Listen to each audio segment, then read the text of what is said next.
quick shout out to our sponsors who are supporting families going after their dreams: Blackhawk Bank and Trust and Peterson Plumbing and Heating.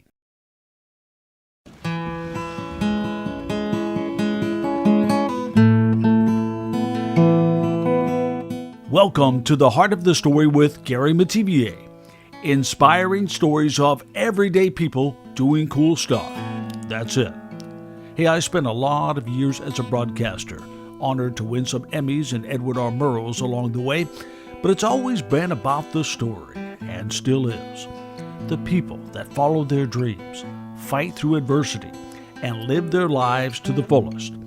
What inspires them may ignite something in you.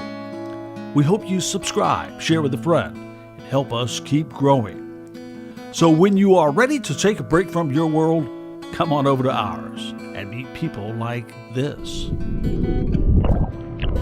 It's a fishing tournament where everyone wins. We use the outdoors as a form of therapy for our combat veterans, our Gold Star children, and as of last year, we've added first responders. Veterans and civilians coming together to spend a day on the river, catching catfish and releasing raw emotions.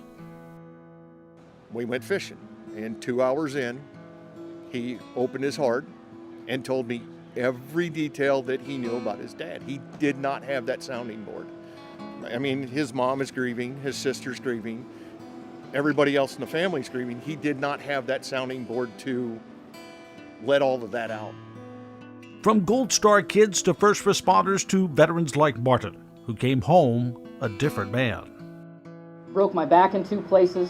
So I was medevaced out of country. And I came home to a broken family. I came home to a broken body. But a spirit intact and a community behind them as they take us to the heart of their story. Episode 83, Patriot Hunts, Healing in the Great Outdoors. Fishing season. As anglers compete in a catfish tournament along the mighty Mississippi, there is a deeper story to be found in the muddy waters that on this day are anything but calm and quiet. Here it comes. Boat after boat comes in, their fish measured and recorded, maybe a little boasting or poking fun at each other along the way. 3.3 for rough. And odds are a beer can or two are being emptied as the tubs of fish are filling up. But in the hot sun, there is healing here on this day. They start at 6 like any other fishing tournament. 10 fish, all catfish. They do a rough fish stuff. We pay out first, second, third place. And then what's left gets donated to Patriot Hunts. The nonprofit Patriot Hunts sets up events throughout the country throughout the year. This one's raising money to support other vets. But in a way, they have an unspoken goal that may be even more important. My name is Josh Nash, and I represent Patriot Hunts. And what is Patriot Hunts? Patriot Hunts is a 501c3 out of Fayetteville, North Carolina, that we use the outdoors as a form of therapy for our combat veterans, our Gold Star children, and as of last year, we've added first responders to our list of people that we support. Why do you think this is so important to have? As a veteran myself, I did 22 years in the Army. After running 2 fronts and seeing my brothers and sisters take their own lives over silly things, it really hit home with me. The founder, Ken Bernard, started this 12 years ago over basically just that. We run rotations in and out country. We missed hunting seasons, and we were all getting strung out. We're still running a single front. There's still war going on. But when we were running 2 fronts, we'd come home, we'd deploy for a year, we'd come home for 6 or 7 months and go back for another year. No time to wind down, no nothing. So life becomes stressful. The smallest things set you off. And sometimes those small things carry you over the edge. And currently they say 22 a day commit suicide. 1 a day is too much for me.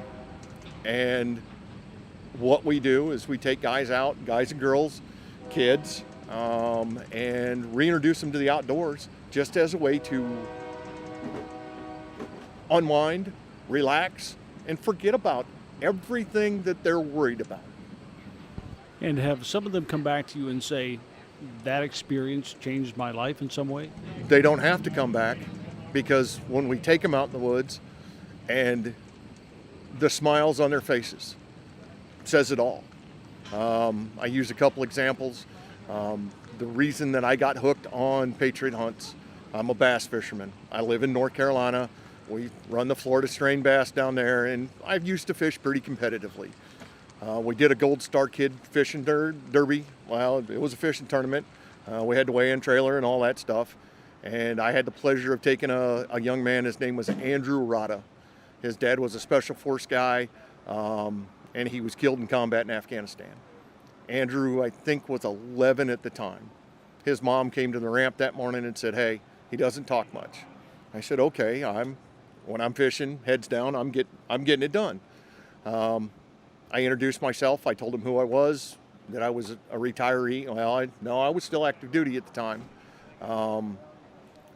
And we went fishing. And 2 hours in, he opened his heart and told me every detail that he knew about his dad. He did not have that sounding board. I mean, his mom is grieving, his sister's grieving, everybody else in the family's grieving. He did not have that sounding board to let all of that out, because I did some of the same things his dad did. He felt comfortable with me and just poured his heart out. And from that minute, he jerked my heart out and threw it on the deck of my boat. And from that minute, I was hooked. Wow. Times like that must make you feel that you have to keep going, right? You can't stop now. There's no stop. Like I said, Mr. Bernard, the founder, he founded this 12 years ago, and I've already told him from that day forward, I said, whatever you need, I don't care what time of day, where it's at, call me, and I'm on my way. A sounding board for injured veterans who may have survived their war wounds but still have so much healing to do. Martin stepped forward to share part of his story with the fishermen, who now form a half circle around to listen as he reflects on his 2 years in Iraq doing combat security. His team's driving over 2 IEDs a day. But it was his next deployment to Afghanistan for a year and a half that would change everything in an instant.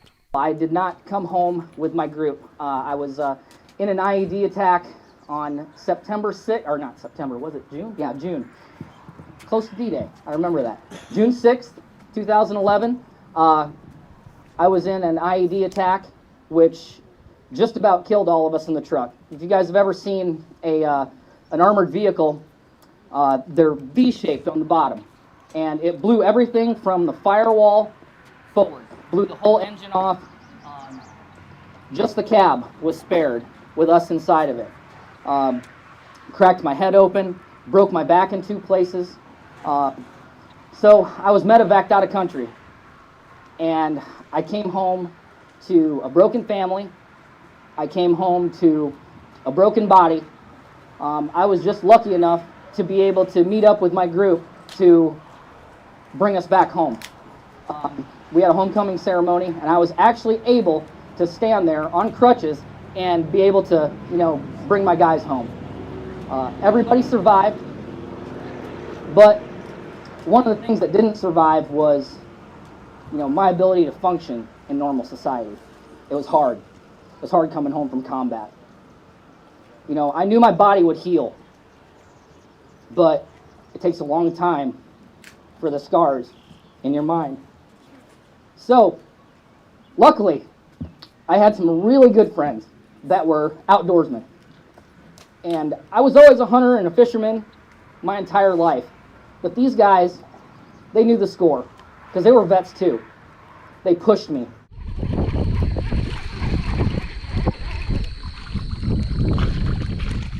As the catfish aerated in the huge tub are trucked back to the river to be released, there is a release here too. A reminder of how something as simple as a little time in the sun with a rod in your hand and an open ear next to you can mean so much to someone else. The best part of it is when I get to take vets who are having a bad day, having a bad week, having a bad month. When I take them out, I put them on a gobbler, and that gobbler comes up in full strut and puts on a show, and you can see the twinkle in their eye, and they're sitting down, they got their shotgun, they're lined up, and when they make that shot and harvest that animal, the joy, that is one of the biggest things that keeps me motivated to do this. And some people wonder, because I know for Gold Star families in particular, young boys and girls go on some of these adventures, and some people say, don't they think it bothers them that they're shooting something when they lost someone in a shooting situation? The Gold Star kids that we have dealt with, we teach them outdoorsmanship. It's not so much the harvesting of the animal. We teach them the outdoorsmanship, the camaraderie of what the outdoors is all about. And we know it's not for everybody. It's really a niche. But there's a couple of Gold Star kids, the Callahan boys, Brady and Devin. They've been with the organization since probably 2010. Their dad was killed in Iraq. But both of those boys, there's another thing that goes along with the outdoorsmanship and the camaraderie. They don't have a father figure anymore. And guys like me and the other guys on the committee, the founder, we are that father figure. And both of them, Brady just graduated high school 2 weeks ago. Devin, his older brother, graduated 2 years ago. He's in college. They're very well-rounded young men. And just one of those things, if we can be there for them in some form or fashion, or however to make their lives easier. Their dad wrote the ultimate check, paid the ultimate sacrifice for we the people in our country. It's the least we can do for that. And like I said, it's a niche thing. If they don't like it, there are other programs out there that we can point them in the right direction to get them the help and the support that they need. You're a big, tough-looking guy, rugged on the exterior, but inside I can tell there's a heart of gold in there. You're really touched by a lot of this. Well, we are big boys, and I have that rough exterior. Don't tell nobody. Yeah, I do. My wife will tell you this is my passion, and as much of a job that it has become, because that's what it is, whatever it takes to make this continue, to make sure that my brothers and sisters' children, and now our first responders, they've got something to, I don't want to say look forward to, but if they need that release, that break, that all you gotta do is pick up the phone and call me, and we'll do whatever we can to make that happen. See photos and videos of this day on our Facebook page, The Heart of the Story with Gary Metivier, and other stories including Horse Therapy, Episode 4, Healing Horses, right here on our channel. Check out our YouTube too, we have some great videos as well. This is The Heart of the Story with Gary Metivier.